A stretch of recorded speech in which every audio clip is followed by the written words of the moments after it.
Slovenská televízia uvádza dokumentárny seriál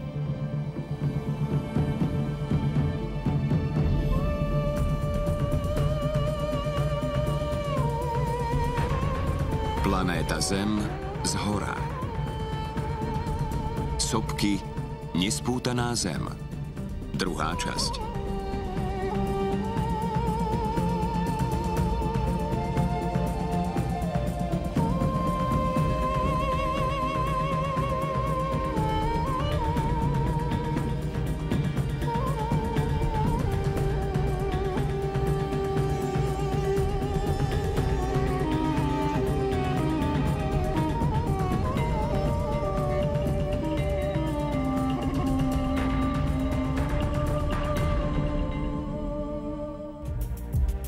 Taliansko, Vezúv. Idem sa pozhovárať s Giovannim Orsim, vulkanológom, ktorý pracuje v observatóriu na Vezuve. Spolu s ním je pri kráteri aj Jacques-Marie Bardincev.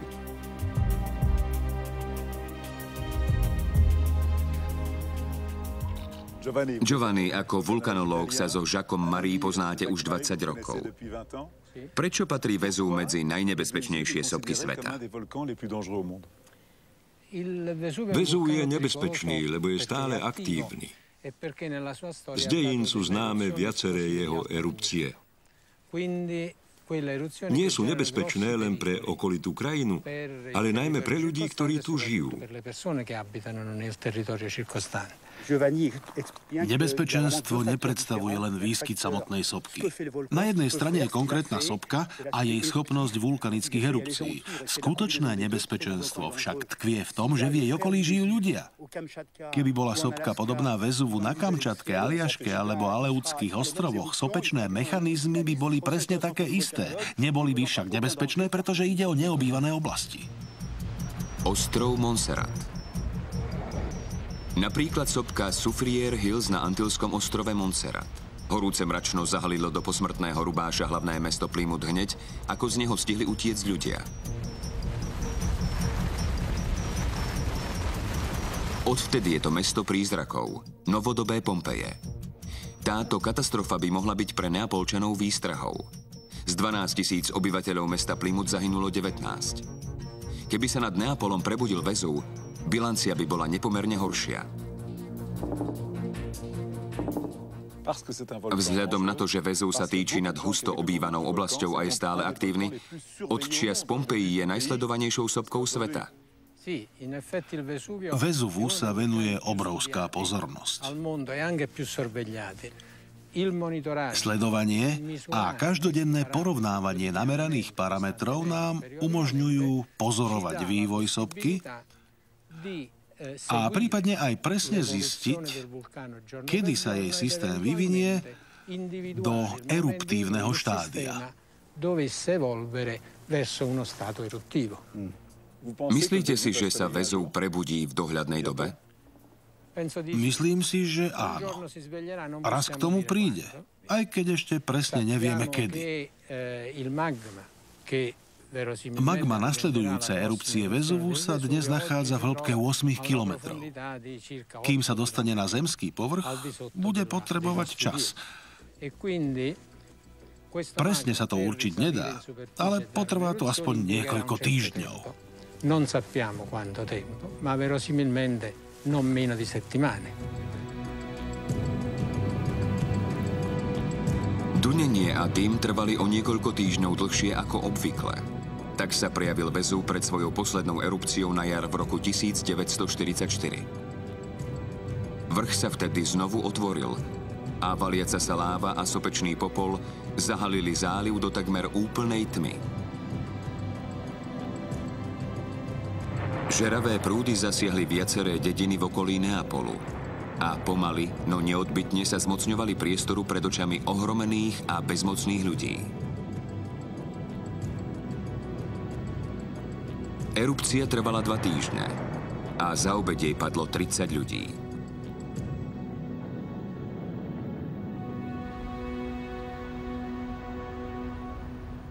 Na odvrátenie ďalšej drámy v prípade ďalšieho výbuchu a na ochranu ľudí, ktorí sa rozhodli žiť priamo na úpetí sopky, vypracovala talianska občianska ochrana tzv. Rizikovú mapu.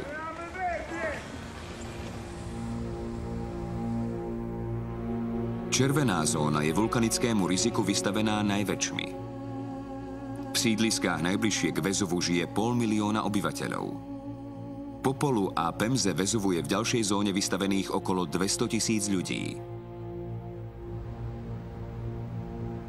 Dá sa však skutočne zorganizovať evakuácia 700 000 ľudí v panike počas sopečného výbuchu? Nechce sa mi tomu veriť. Túto otázku som preto položil Antonelle Scalzo, vulkanologičke pracujúcej pre občiansku ochranu. Stretli sme sa v niekdajšom Vezuvskom observatóriu, najstaršom na svete. Antonella, sú si vôbec obyvatelia Neapola vedomí nebezpečenstva, ktoré im hrozí? Ukazuje sa, že obyvatelia regiónu majú veľmi nízke povedomie o nebezpečenstve. Podľa našich výskumov si časť z nich myslí, že sopka vôbec nie je riziková. Preto sa usilujeme vzdelávať stále viac ľudí. Vysvetľujeme to najmä deťom v školách a učíme ich zaujímať sa o Vezuv. Je to generácia nasledujúcich dní.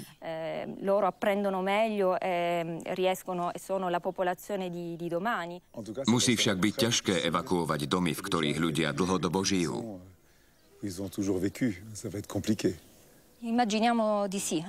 Bude to ťažké, lebo ide o veľmi svojrázny región, kde sú ľudia veľmi naviazaní na svoje domy a pôdu.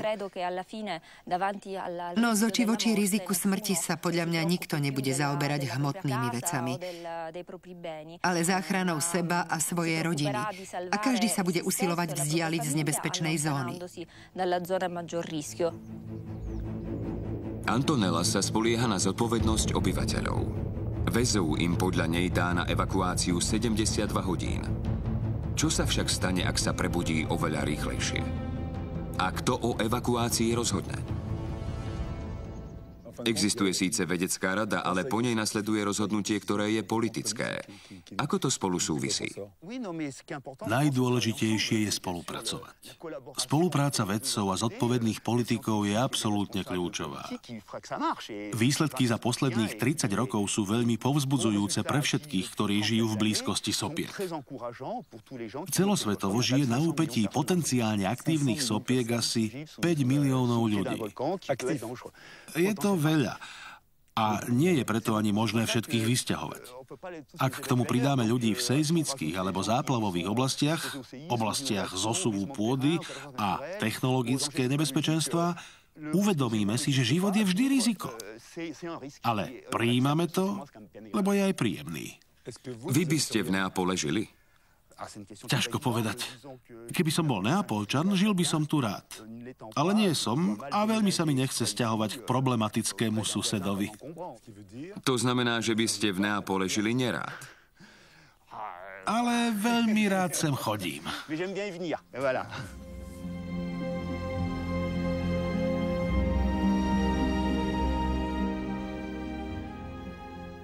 Jack Lockwood je severoameričan a sopky sa stali hlavnou láskou jeho života.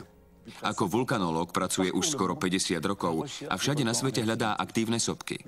Najradšej zo všetkých má ale sopku Kilauea, jednu z najmladších na havajskom súostroví. Žije pri nej s manželkou, domácimi miláčikmi a bohyňou sopiek Pelé. S týmto výnimočným mužom sa teraz vyberieme na Havaj.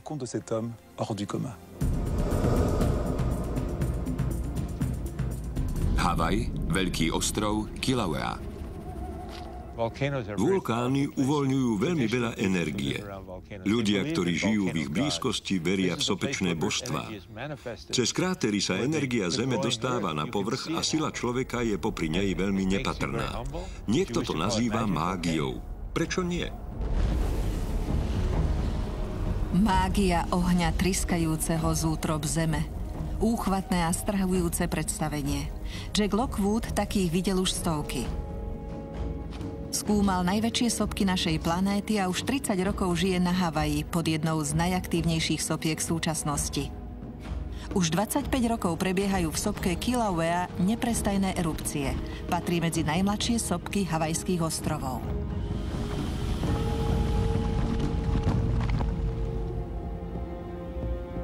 Kilauea sa nachádza na najjužnejšom havajskom ostrove. Poprvý raz videl Jack Lockwood tečúcu lávu práve na Havaji a tento krst ohňom ho navždy poznamenal. V momente prvej erupcie v júli 1986 som bol na týchto miestach. Bolo to úžasné. Pre nás smrteľníkov je to nesmierny pocit, keď sa trasie zem priamo pod nohami a vidíme triskať lávu. No vedci to navyše vnímajú ako dokonalý vrchol kariéry. Je to neopísateľný pocit nesmierne intenzívneho šťastia.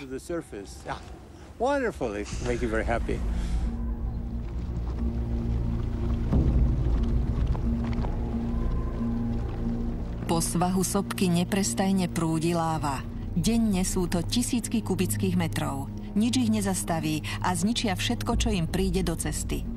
Legenda pripisuje lávové rieky sopečnej bohyni Pelé, pred ktorej hnevom sa trasú všetci Havajčania. Toto sú tzv. Hokokupo, obety bohyni Pelé, ktoré sem ľudia prinášajú, keď láva dosiahne ľudské cesty. Prosia ju, aby ďalej nepokračovala. Na ceste za tajomstvami lávy sa Jack vybral na veľmi nestály terén, vymedzený obrovskými blokmi stuhnutej, no stále teplej magmy. Láva sa valí podzemnými trhlinami a nie je hlbšie ako 20 cm pod nohami. Vytrisknúť môže kedykoľvek. Ešte ste nikdy neprechádzali lávovým jazerom? Jeho povrch sa môže niekedy zosunúť. Nebolo by to príjemné, ale nemyslím si, že sa to stane práve dnes. Vstup je sem prísne zakázaný. Na aktívnej sopke sa môže povrch kedykoľvek zosunúť. Vulkanológ sa musí riadiť vlastnými skúsenosťami a mať na zreteli jedovaté výpary síry. Samozrejme, že cítim horúčavu. Len poďte, láva je tu červená. Od vrcholu krátera už magma na týchto miestach prekonala niekoľko kilometrov. Jej teplota dosahuje okolo 1000 stupňov Celzia. Zistíme, či je láva horúca. Stačí naliať trochu vody a je horúca. Vidieť tečúcu lávu sa dá na hodinu cesty chôdzou pri brehoch oceána.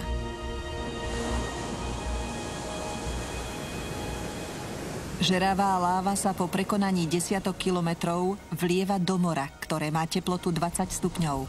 Vzniká z toho strhujúce divadlo.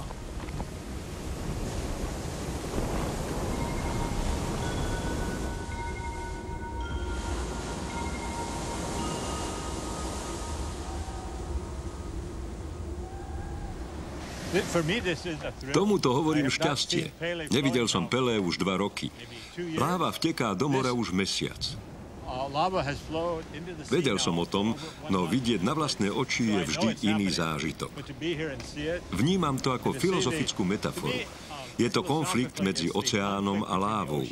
Láva sa pokúša vytvoriť novú pevninu a oceán s bohyňou ohňa Pelé zápasí. Stretávajú sa tu živly ohňa a vody.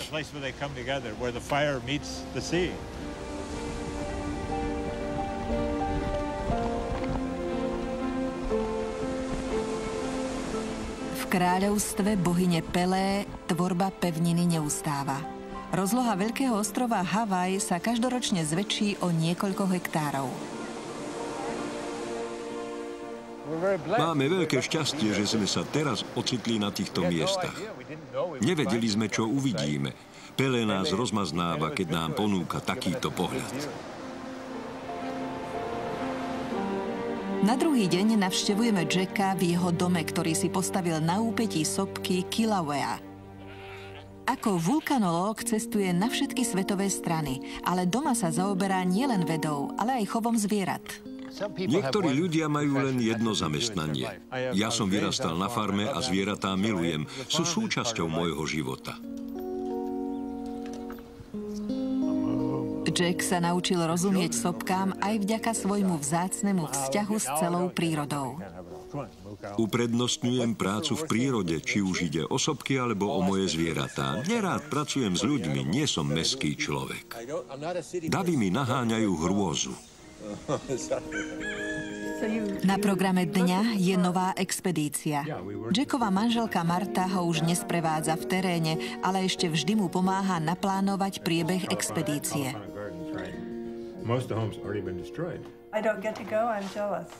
Vždy som tak trochu žiarlivá, keď nemôžem ísť s ním.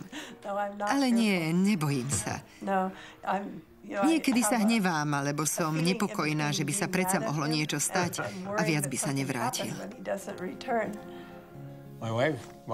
Moja žena Marty, na rozdiel odo mňa, vždy myslí na všetko. Ja sa viem sústrediť len na sopky a všetko ostatné mi uniká. Marty mi musí občas pripomenúť: Jack, mal by si vymeniť bielizeň, alebo Jack, zabudol si na deti. Niekde sa nám stratili. Nadšenie sopkami Jacka neopúšťa navzdory nebezpečenstvám. Nie, sopky mi nenaháňajú strach, hoci som sa viackrát ocitol v nebezpečných situáciách, keď som si vravel, už možno mi už smrť dýcha na krk, už je po mne. Ale taký je osud. Keď moji priatelia Morris a Katia Kraftovci, ktorí v roku 1991 zahynuli pod japonskou sopkou Unzen, videli, ako sa na nich valí žeravý mrak, určite nepociťovali strach. Povedali si niečo ako do čerta. No v hĺbke duše to nebol strach.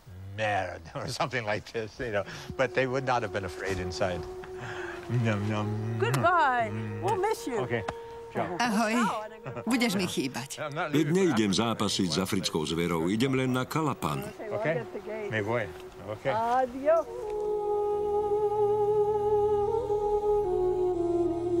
Dnešná expedícia nás vedie do hustého tropického pralesa. K podzemným tunelom vytvoreným žeravou lávou sa treba prebíjať hustou vegetáciou. Nie je to ľahké, ale Jack sa rozhodol ukázať nám unikátny fenomén ukrytý v rastlinnom poraste. Vojdeme do potrubia vytvoreného lávou. Tento podzemný tunel je zrejme najväčší na svete. A celkom určite najdlhší. Tunel Kazamura vznikol pred 500 rokmi a meria 60 kilometrov. Je vytvorený z bazaltu, čo je hornina vzniknutá z vychladnutej magmy. Žeravá masa vytvorila na strope tunela celý les stalaktitov. Jaskyňu zaplavila veľmi žeravá láva. Horúčava a plyny hornú časť roztavili a tak vznikli lávové stalaktity, ktoré sú zvyškami plynúcej lávy.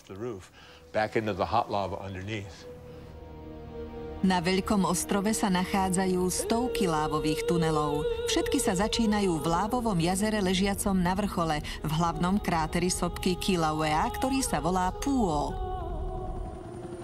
Dá sa k nemu dostať len vzdušnou cestou. Toxické výpary unikajúce z magmy by boli pre priameho návštevníka priveľmi nebezpečné.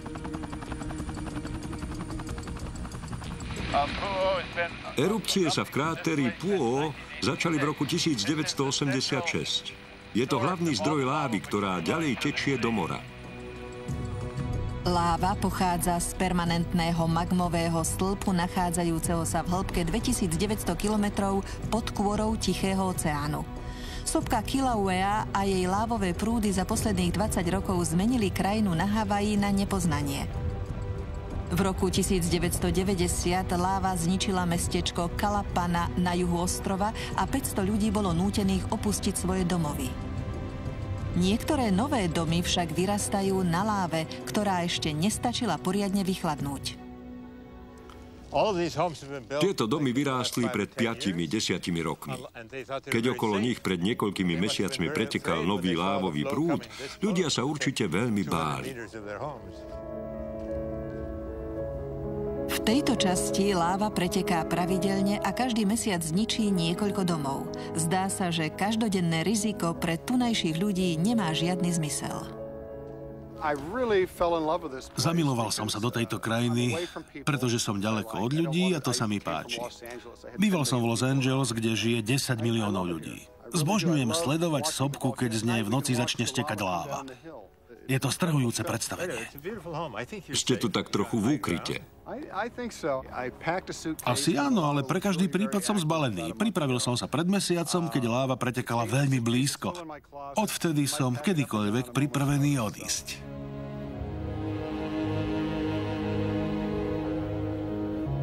Jack Lockwood sa naučil sopky nielen milovať, ale aj rozumieť ich ničivému hnevu.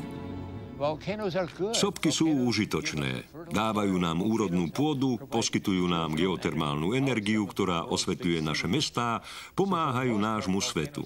Sopky sú priateľky človeka. Myslím si, že by sme mali ustavične dobre načúvať fenoménom, ktoré veda nedokáže vysvetliť. Zem nám o nich vysiela dostatok správ, len sa ich treba naučiť počúvať.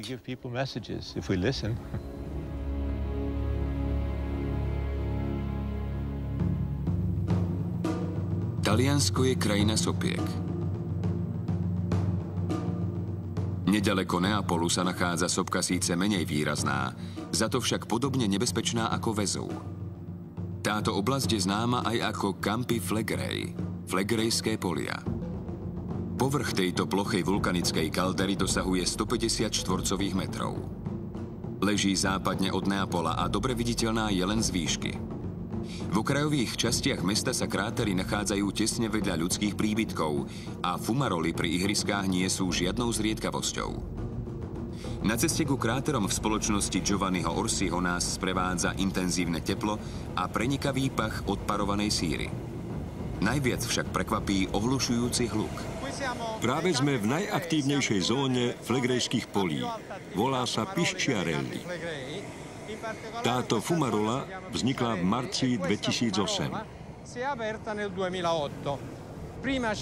Sopečná aktivita bola dovtedy oveľa slabšia. Od roku 2008 sa zvyšuje.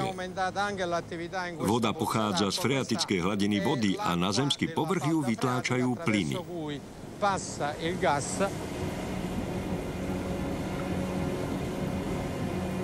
Prečo je taká čierna? Pretože plyny vytláčajú prach nachádzajúci sa pod povrchom a vzniká tak čierne bahno. Tmavú farbu dodávajú vode veľmi jemné čiastočky skál. Tieto prejavy nám umožňujú pochopiť sopečné mechanizmy na flegrejských poliach, ktoré sú veľmi aktívnou vulkanickou oblasťou. Pritom sme hneď pri Neapole, vlastne už na jeho predmestí. Žije tu 350 000 ľudí. Stáva sa často, že sa fumaroly objavia priamo v mestskej časti? Našťastie sa to nestáva. Ale je to dôkaz veľkej sopečnej aktivity. Áno, jednoznačne. Aktivita sopky sa prejavuje zdvíhaním sa terénu spôsobenom pohybom magmy pod povrchom. Tento fenomén sa volá bradisizmus. Len za posledných 30 rokov sa nadmorská výška zvýšila o 3,5 metra. Je tu život nebezpečný? Áno, v tejto oblasti môže kedykoľvek dôjsť dokonca aj k veľkej explózii. Podľa vás tu žije priveľa ľudí? Áno. Čím viac ľudí, tým je riziko väčšie. Ľudia by mali z vulkanických oblastí odísť. Vyprázdniť ich. Pretože na sopke sa jednoducho žiť nedá.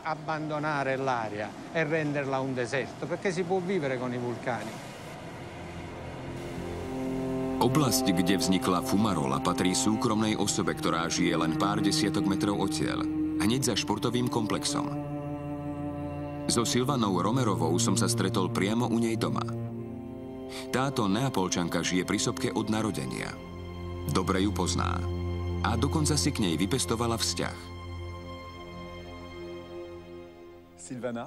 Bývate priamo na sopke a tvrdíte, že sa s ňou aj zhovárate. Facciamo un esempio. Certe volte la fumata è grigia. Uvediem vám príklad. Niekedy sú výpary sivé. A tak sa sopky pýtam, prečo si sivá? Si smutná? Alebo sa hneváš? Možno je to moje bláznovstvo, ale tak to funguje. Ľudia sa ma pýtajú, ako tu môžem žiť. Ja tej otázke nerozumiem a nedokážem na ňu dobre odpovedať. Aby človek pochopil, aký je život so sopkou, musí s ňou skúsiť žiť. Život so sopkou je aj nebezpečný. Možno raz budete musieť odísť. Ak odídem, tak len z donútenia. Budú ma musieť odvliecť. Dobrovoľne nepôjdem nikam inám. Kam by som mala ísť? Povedzte mi. ktoré miesto je celkom bezpečné. Ja sa tu naozaj nebojím na rozdiel od iných.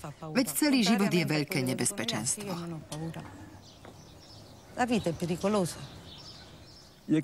Na vašom vzťahu k sopke je niečo veľmi mystické, priam náboženské. Áno, ale pre niekoho, kto miluje prírodu, je celá príroda mystická. Všetko je veľká záhada. Veci, aj láska, a tá je všade. Ešte aj v tejto rastlinke. Aj vo vás. Celý svet je jednoducho záhada lásky.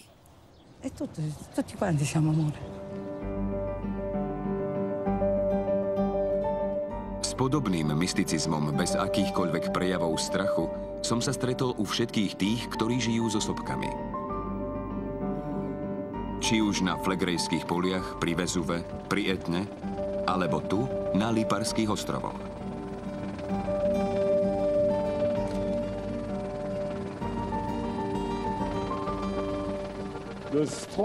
Stromboli. Legendárna sopka. V porovnaní s Vezuvom alebo Etnou pôsobí Stromboli nenápadne. Je to však čiastočne aj preto, že jej väčšia časť sa ukrýva pod morskou hladinou.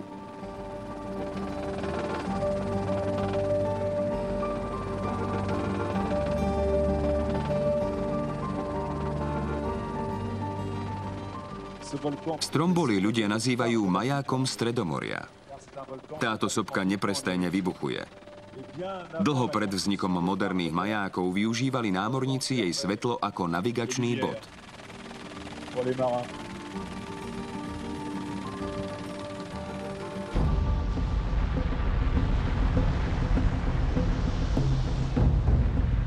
Z krátera sopky tryskajú lávové fontány už od staroveku.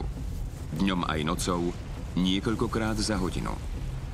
Obvykle dosiahnu výšku niekoľko desiatok metrov, no počas veľkej aktivity aj niekoľko stoviek metrov. V priebehu 20. storočia sa krajina okolo Stromboli veľmi zmenila. Na ostrove žilo 5000 ľudí, ktorí starostlivo obrábali svoje políčka. Sopečná aktivita a intenzívne poľnohospodárstvo však postupne viedli k odchodu obyvateľstva. Na svahoch nepokojnej a čulej sopky dnes žije asi len 500 miestnych. Neodišli by za nič na svete. Je medzi nimi aj miestny rybár Gaetano, ktorý je zanietený a oddaný lokálpatriot.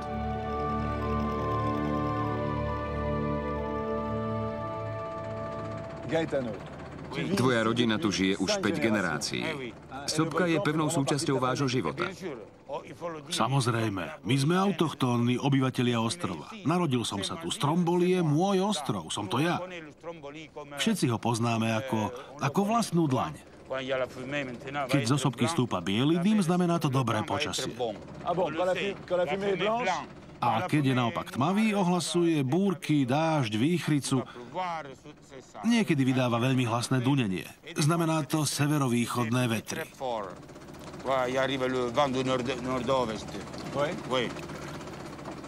Sopku rešpektuješ? A prirodzene. Nosím si ju v srdci. Bol si svedkom poslednej erupcie? Samozrejme. Po svahoch stekala láva a osvetľovala celé okolie.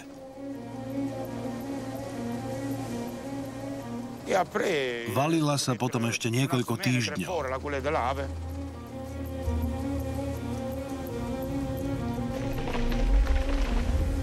Láva sa po Chiara del Fuoco, chodníka ohňa, valila niekoľko dní. Pre strombolskú erupciu, ktorú nafilmovali miestni vulkanológovia, je charakteristické bleskové zrútenie sa celej časti sopky do mora. Zrútenie sa vyvolá šokovú reakciu. Na pár minút sa voda rozstúpi a potom z nej vznikne 10 metrov vysoká vlna. Tento jav ľudia opisujú aj ako moretrasenie, maremoto. Fascinujúce sopečné divadlo sledoval Gaetano z okna svojho domu. Z domu som sledoval príboj vln. Keď dorazili k brehu, náhle sa zdvihli do obrovských výšok a roztrieštili sa. Bol to neuveriteľný pohľad. Podobný úkaz som videl poprvýkrát. Potom nás všetkých evakuovali na ostrov Lipari. Musel som odísť, lebo mám malé dieťa. Na Lipari sme ostali mesiac a pol. Pre mňa to bolo niečo neslýchané. Počas nášho nakrúcenia bol prístup na vrchol Stromboli zakázaný. Gaetano pozná sopku lepšie ako ktokoľvek iný a vysvetľuje mi, čo sa stalo. Hore sa nedostaneme. Nemôžeme ísť hore, lebo vedci hovoria, že sa chystá ďalšia malá explózia. Stromboli si s vulkanológov stále uťahuje. Minule vybuchla a pritom to nikto nepredpovedal. Vodí ľudí za nos. Stromboli si z vedcov robí bláznov. Vodí ich za nos a oni nerozumejú, čo sa v sopke odohráva. Vedci jej nerozumejú. Nie. A ty rozumieš? Trochu jej rozumiem.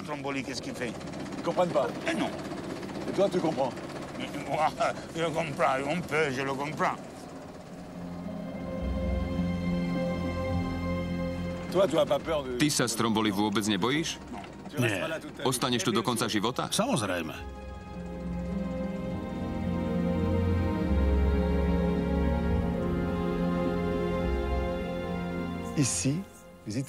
Na týchto miestach je súžitie medzi človekom a nebezpečnou sopkou celkom prirodzené. Pritom my vo Francúzsku žijeme stovky kilometrov vzdialení od aktívnych sopiek a zdá sa nám takmer nemožné znášať následky sopečných explózií. Len si spomeňte na nedávne prebudenie islandskej sopky s takmer nevysloviteľným názvom, ktorá paralyzovala život v celej Európe. Až vtedy sme si opäť pripomenuli, že Island je jedinečnou vulkanickou krajinou.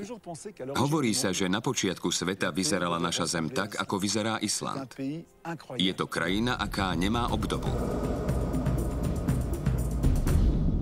Island. Ostrov uprostred Atlantického oceánu na hranici polárneho kruhu. Väčšina sopiek severnej pologule sa nachádza práve tu. Je to zem, ktorej vývoj sa neukončil. Nachádza sa medzi dvomi tektonickými doskami, ktoré sa rozostupujú a pevnina sa každým rokom zväčší o 2 cm. Trhlinu môžeme pozorovať na juhozápade ostrova pri Thingvellir. Na tomto jedinečnom mieste sa prekrývajú európsky a americký kontinent. Trhlina je dobre viditeľná, no na dne oceána je zápas medzi vodou a ohňom ľudskému oku skrytý. Práve on však tvaruje podobu Islandu a aj dnes vytvára novú pevninu. Najmladší ostrov sveta sa volá Surtsey a z Atlantického oceánu sa vynoril 14. novembra 1963. V to ráno more pripomínalo hrniec, z ktorého preteká vriaca voda. V hĺbke 130 metrov sa na dne oceána rozostúpilo dno a nad hladinu vody z nej vytriskli tisícky tón žeravej magmy. Na druhý deň bol oceán pohltený v mrakoch popola. Boli také vysoké, že sa dali vidieť až z hlavného mesta vzdialeného 160 kilometrov. Postupne sa nad morskou hladinou začal vynárať ostrovček z magmy a popola. Erupcie trvali celé 4 roky. Holá čierna plocha prestala rásť až v roku 1967 a ustálila sa na ploche 2 štvorcových kilometrov. Nový ostrovček veľmi rýchlo pritiahol pozornosť vedcov, novinárov aj všetkých ostatných ľudí. Dnes je Surtsey chránený UNESCO a turisti naň prístup nemajú. Ostáva výlučne objektom vedeckého výskumu. Pre vedcov je ostrov laboratóriom pod šírim nebom a veľkou príležitosťou, pretože o 500 rokov vďaka erózii ostrov opäť pohltí more. Islandská krajina sa zásadne mení s každou jednou erupciou. Priemerne sa odohrajú aspoň raz za 5 rokov. Poslednú si ešte všetci veľmi dobre pamätáme. 20. marca 2010 sa prvý raz po 2 storočiach prebudila sopka Eyjafjall. Podzemný tlak bol taký veľký, že fontány lávy triskali až do výšky 200 metrov. Magma, vyvretá z útrob zeme, sa valí príkrymi a dlhými svahmi sopky.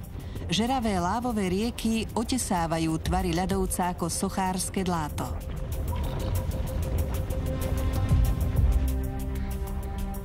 Biele mračno sprevádzajúce erupciu pôsobí impozantne, neznamená však žiadne nebezpečenstvo. Je to len vodná para, ktorú podzemné pohyby vytlačili na zemský povrch. Celkom bez obáv sa stovky Islanďanov vybrali do blízkosti sopky ležiacej 130 kilometrov od Reykjavíku. Niektorí sa fotografovali len na pár metrov od horúcich taviacich sa hornín. Erupcia ostala takmer bez povšimnutia.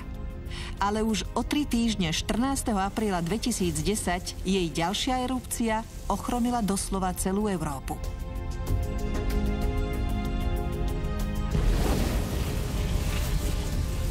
Keď sa otvoril hlavný sopečný kráter nachádzajúci sa pod ľadovcom, mračno sopečných plynov sa zdvihlo do výšky 10 kilometrov.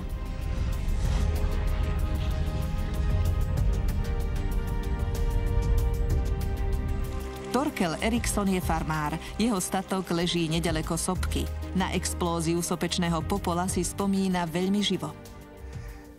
Prvé mračno popola sa nad nami rozprestrelo za pokojného počasia. Jeho masa stále narastala ako obrovská stena. Potom sme sa náhle ocitli priamo v mračne. Cítili sme sa ako v tmavej miestnosti bez okien, v ktorej zhasli svetlo. Mračno pozostávalo z popola a z úlomkov hornín. Za niekoľko hodín zahalilo celú krajinu do tmy. Islanďania sú však na klimatické prekvapenia zvyknutí. V prípade nutnosti sa zvyknú zoskupovať a spoločne zachraňujú, čo sa dá.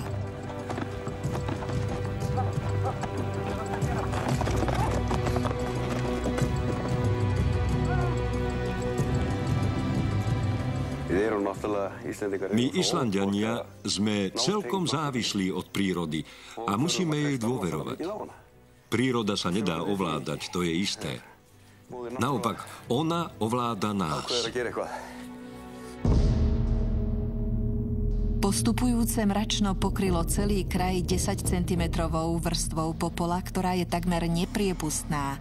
Popol zachytený na sopke zabraňuje rozširovaniu tepla, čo má za následok rýchle roztápanie ľadovca. Zo sopky Eyjafjöll preto stiekli stovky tisíce litrov vody a bahna. Ich príval zničil hlavný islandský cestný ťah a z priľahlej oblasti evakuovali 800 osôb. Chaos a zmätok však nebrali konca. Za menej ako 24 hodín sa mračno sopečného popola zásluhou vetra rozšírilo nad celú kontinentálnu Európu. Jedna z najhustejších leteckých sietí sa ocitla v bezprostrednom ohrození. Pilotov znepokojovali najmä žeravé magmatické fragmenty, ktoré sa ľahko dostanú do reaktorov lietadiel a môžu ich zablokovať. Anglicko, Francúzsko, Taliansko, Dánsko, jedna krajina za druhou uzatvárali svoj vzdušný priestor. Lietadlá sú prilepené k zemi. Ohrozený je prístup k liekom aj k potrave. Museli zrušiť 100 000 letov. Na letiskách ostalo uväznených 7 miliónov pasažierov. Podobná situácia sa neodohrala od útoku v septembri 2001. Erupcia trvajúca 5 dní znamenala pre svetové hospodárstvo stratu viac ako 4 miliardy eur. Predovšetkým však pripomenula, že Island je so svojimi 32 sopkami hlavnou vulkanickou krajinou Európy.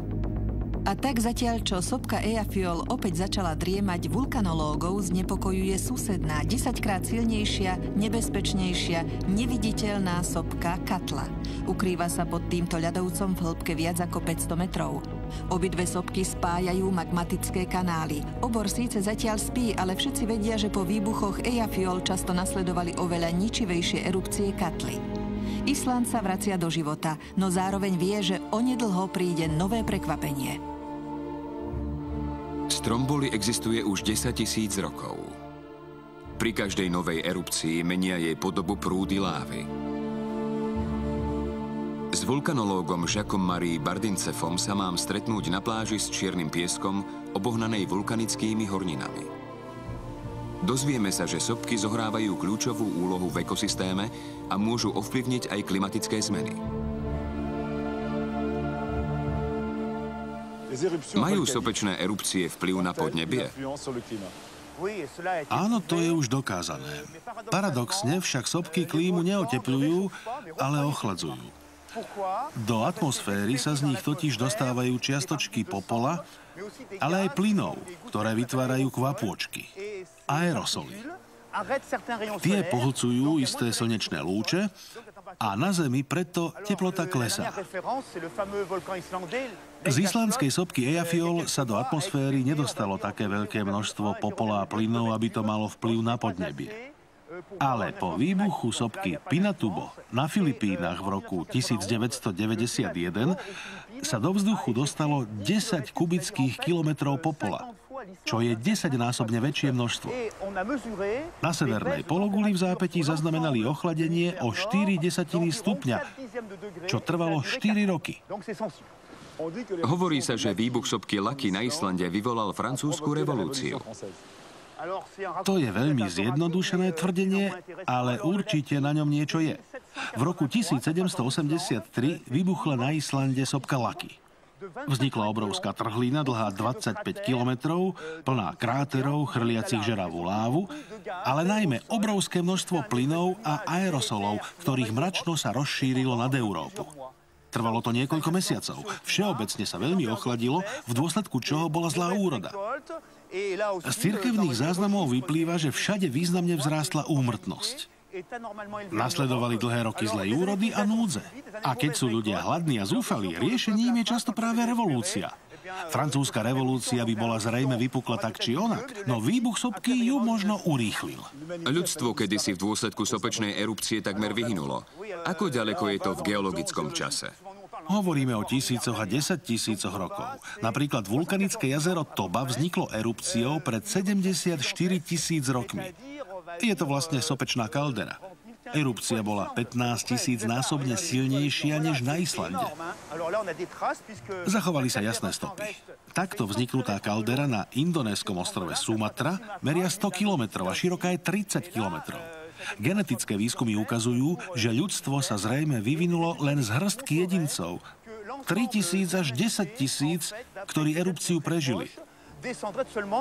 Dá sa predpokladať, že predtým žili na svete 100 000. Možno milióny ľudí, pretože obývaná bola v tom čase Afrika, Ázia a Európa. Náhle sa však ľudstvo zmenšilo na hrstku ľudí a začalo písať nový príbeh. Je to vlastne zázrak, že ľudstvo prežilo. Dejiny sopiek však nie sú len dejinami katastrof písaných najväčšími erupciami. Či už sú aktívne ako Etna, spiace ako Vezúv, neprestajne vybuchujúce ako Kilauea, či celkom neviditeľné ako sopka Yellowstone v Spojených štátoch amerických, ktorá je vlastne vulkanickou kalderou. Sopky žijú na tej istej planéte ako my a ich dynamika je bytostne zviazaná s dejinami a vývojom ľudstva. Pri pohľade na sopky ma uchvacuje najmä spôsob, akým v obnaženej forme Zem už 10 000 rokov tými istými predstaveniami demonstruje svoju silu. A predsa existujú ľudia, ktorí žijú pokojne na úpetiach ich nevyspytateľných svahov. Človek sopky nikdy neskrotí, no zásluhou vedy sa dajú ich vrtochy predpokladať čoraz lepšie. Dnes sme sa ani nepokúsili zodpovedať na otázku, či sú sopky našimi priateľkami alebo nepriateľkami. To musíte posúdiť sami.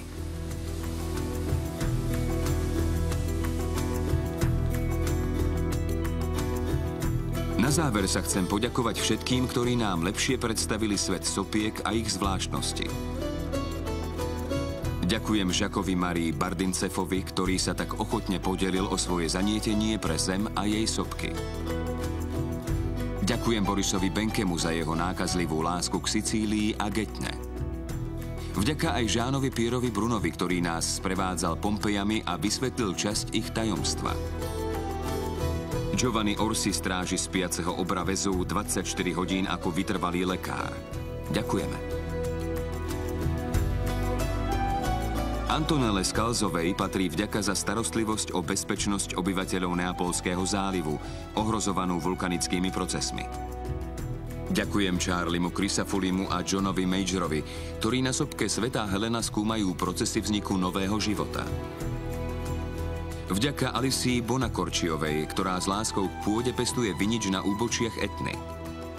Matrusen, nosič síry, si zaslúži úctu za odvahu a vytrvalosť v náručí Kava Ijen. Vďaka Jackovi a Marte Lockwoodovcom sme na Havaji spoznali tajomstvá sopečnej bohyne Pelé. Na záver ďakujem Silvane Romanovej a Gaetánovi Kučolitovi. Ich vášeň a láska k sopkám, pri ktorých žijú, na mňa hlboko zapôsobila. Ak chcete týmto výnimočným ľuďom pomôcť, informácie o nich nájdete na adrese www.france3.fr. Viac o našom programe na stránke goodplanet.org.